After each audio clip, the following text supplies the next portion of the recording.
Hello guys, let's pick some Russell fruit. Guys, ang dami, pinutol na siya, kaya ikakat na lang natin and we will keep them. Super dami guys. This is Russell fruit. This is herbal. Ang daming health benefits nito guys. Super daming health benefits. This is okay, ito yung fruit niya. This is the fruit. It's like this. Yung fruit niya. Ito. Tapos, dinadry natin to guys. Dinadry natin to. Itong fruit. Ito yung seeds niya. Yung seeds niya may mga ano din. Health benefits din. Yan. Yung fruit. At ito yung ano. Dinadry natin to. And kung dry na, pwede na natin i-boil. We can boil this. And then, can make this as tea or juice. If you want juice, then we can just boil and add some sugar and put some ice.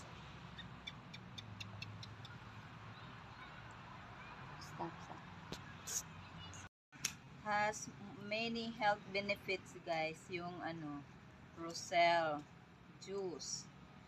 Aids in metabolism, fast ng metabolism guys.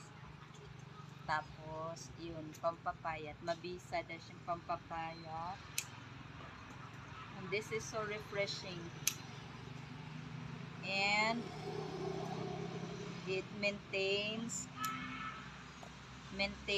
blood pressure. So, at maganda din ito guys if you have dysmenorrhea or menstrual pain. The juice of Russell is very good for you. Pampawala ng sakit, menstrual pain.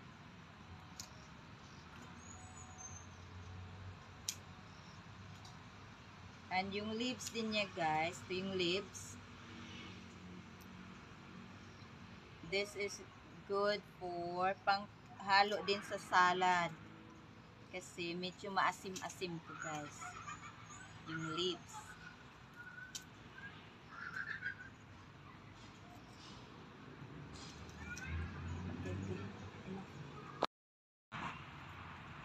Ito guys, so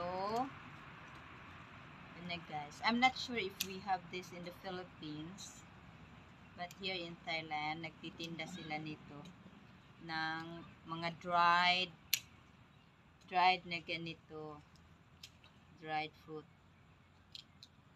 Ay guys, ayan ito.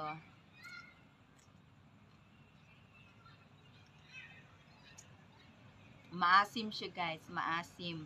It's sour.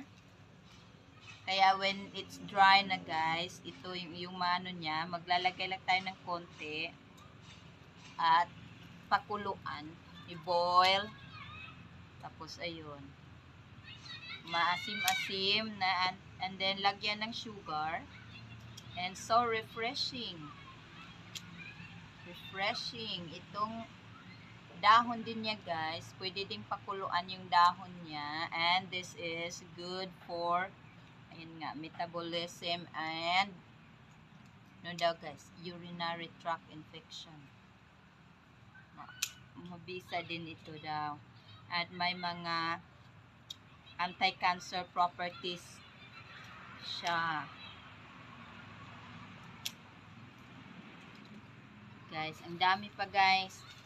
Okay, thank you so much for watching. Thank you. Until next time.